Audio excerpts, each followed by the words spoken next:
Það var fullt hús í Bíóparadís á Norðurlanda frumsýningu hollensku myndarinnar Meet the Fokkens. Myndin fjallar tvíburasysturnar Louise og Martin Fokkens sem hafa verið vændiskonur í Rauðahverfinu í Amsterdam í yfir 50 ár.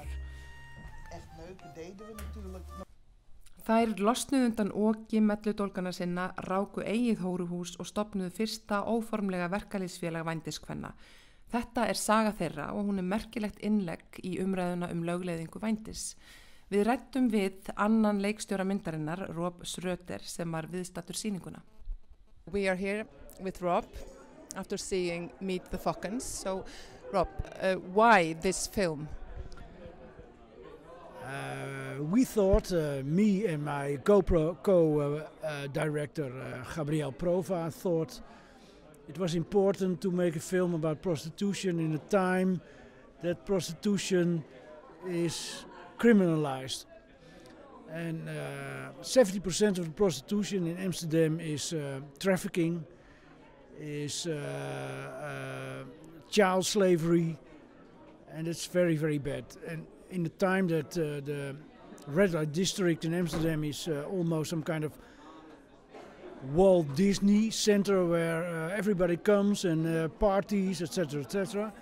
It's bad. But on the other hand, there's also another part of prostitution. And a part of prostitution in which women decide for themselves to do the profession. And the profession is the oldest profession of the world. So you can't say that all the prostitution is criminal, because you can't say we have to wipe out all the prostitution, because when that happens, then it goes underground, then it's going, it's becoming much worse than it is now. And in Holland it was always very liberal, and there are voices now that say that what you see also in Scandinavia, forbid prostitution, and you can't say that. There are women, and that's what the film is about, who decide that's our profession and that's what we earn money with. So don't victimize all these women. And this film is meant to be to see that there's another side of prostitution.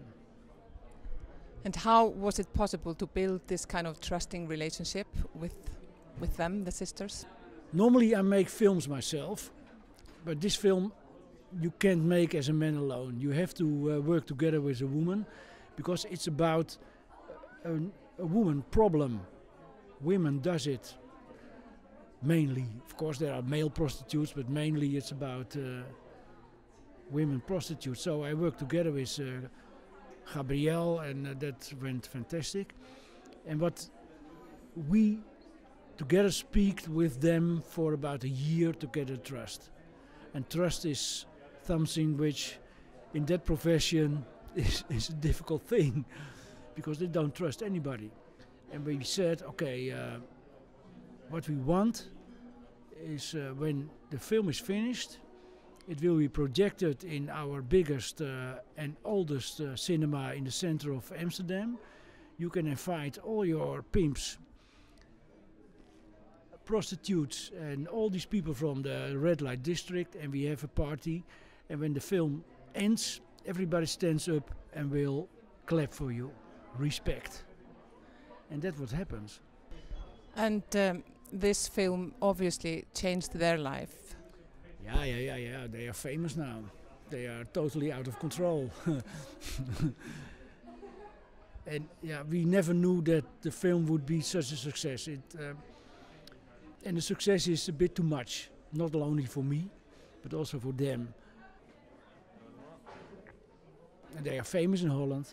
We organized that because one of them is quite a good writer. In the film you see that they tell a story from out of written paper, and we organized all these small papers and made it to a book. The book is a bestseller in Holland. They are busy with a second book.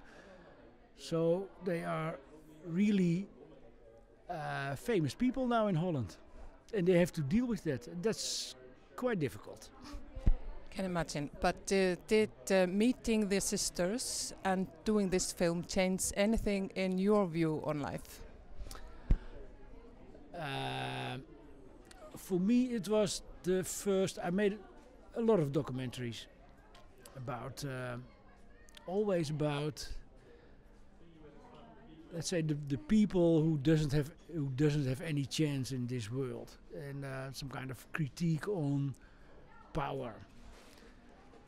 And they were all broadcasted within our Dutch broadcasting system. And this film was for the first time I worked together with Gabriel, but also that's a film which was not made for television only. So it had to be a much bigger film, and a film was based on scenes and not on interviews, and that was new for me. And I learned a lot about that. So that changed a lot in making movies, in thinking about how you want to make documentaries in the future. I saw so much. All these festivals I went, I saw so much different documentaries from different cultures and countries, and you can make so much different styles, and that's what I learned. And I really want to make documentaries, not feature movies, because I think documentaries are far more appealing. And that's what changed for me a lot. And now you're in Iceland, so your thoughts on that and the RIFF festival? I knew Iceland, of course, from the strange movies and the strange tales and the bank crisis, of course. And when I saw the opening film and the mayor and the comedian, then I really realized when strange. It's a city of 120,000 people, 150,000 people. I live in a city which is almost 1 million. I live in a small country with 15 million people. And I really thought wow, this is a strange community, which everybody knows each other, and that's some kind of Nordic feeling, which I've never been in these really Nordic countries, always in the countries of the south. And I really felt nice and soft and humane. So finally, what's the one thing you have to do in Iceland? I have to organize a trip and to see the island. So I have to organize that, and the beauty of the nature here. Okay, so enjoy. Thank you, Rob. Okay, thank you.